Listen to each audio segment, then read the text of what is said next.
My name is Jack. I was born and raised in the town of Painesville. I haven't gone very far from here either. I live in a small apartment on the west side of town and work at the local paper. It's an okay job, not great, but okay. I've always been interested in the paranormal. As a young boy, I used to read every book on the subject I could find. I guess I just like the idea of something being out there, something the world couldn't explain. I think that's what led me to my current position. I write the Painesville Gazette's column on paranormal phenomena. I don't get paid a lot, but it's enough to get by, and I enjoy it. One day, while I was digging through the archives of the paper, I came across a small article.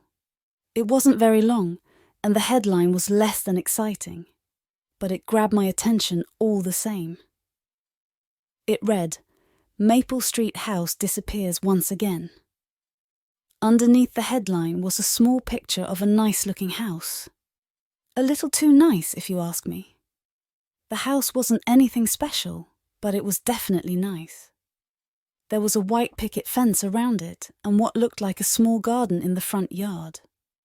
I had never seen it before, but I wondered if it was still there. The article was dated 10 years ago. The house was reported missing on a Monday morning and was found on Tuesday morning. I decided to go to Maple Street after I was done at the office. Maple Street is one of the nicer streets in Painesville. It's not in the best part of town, but it's still nice.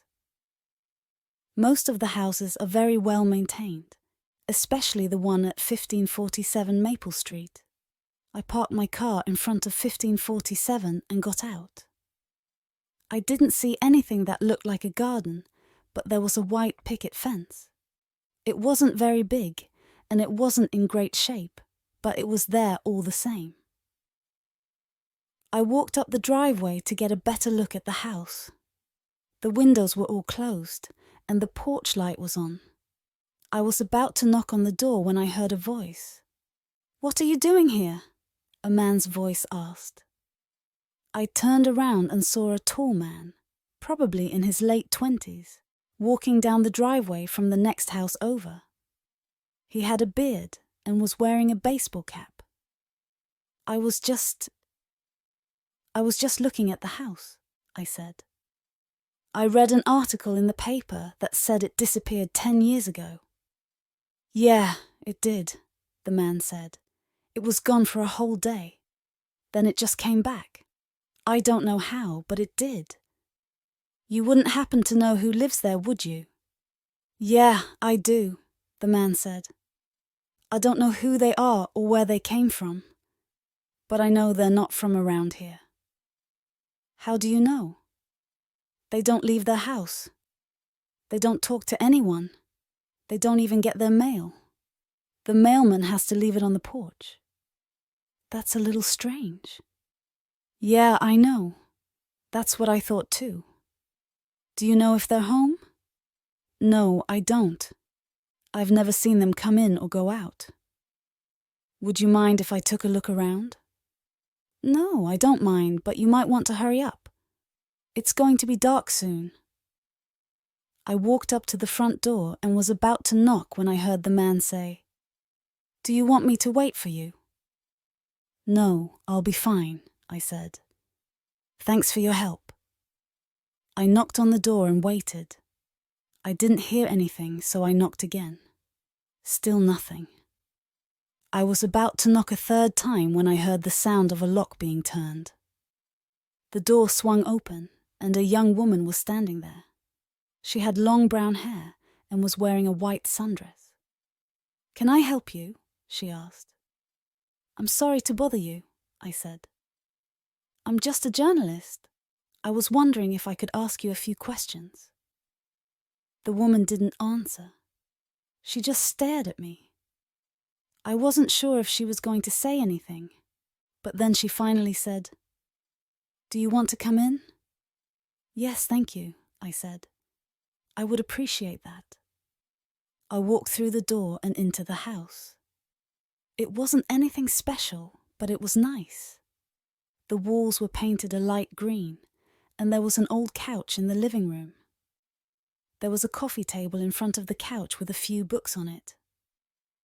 I noticed that one of the books was called The Haunting of Hill House. I wondered if she was a fan of the paranormal.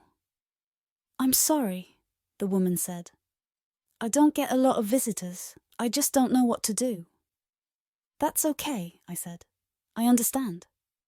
Would you like something to drink?" "No, thank you. I'm fine." "Are you sure?" "Yes, I'm sure. I just wanted to ask you a few questions." "Go ahead. Ask me anything. I'll try to answer you as best as I can." "Thank you," I said. "I was just wondering." I didn't get a chance to finish my question. The sound of a car door slamming shut interrupted me. I walked over to the window and looked out. I could see the man I had been talking to earlier walking down the driveway. He got in his car and drove away. "What's going on?" I asked. "I'm sorry," the woman said. "I don't know what to do. I just don't know what to do." "It's okay," I said. "Everything is going to be fine." I walked over to the door and looked out. The man was gone. I looked around and didn't see anyone. I started to walk down the driveway, but then I stopped. I looked back at the house and saw the woman standing in the doorway. She was looking right at me. "Please," she said, "don't leave me here." I started to walk back to the house, but something made me stop. I don't know what it was, but it wasn't right. I looked at the woman again, but she wasn't there. I looked around and saw that the house wasn't there either. It was just gone. I didn't know what to do. I wasn't sure if I should wait for the house to come back, or if I should go back to the office. I didn't know what to do, so I just stood there. I stood there for a long time, but the house didn't come back. It was just gone.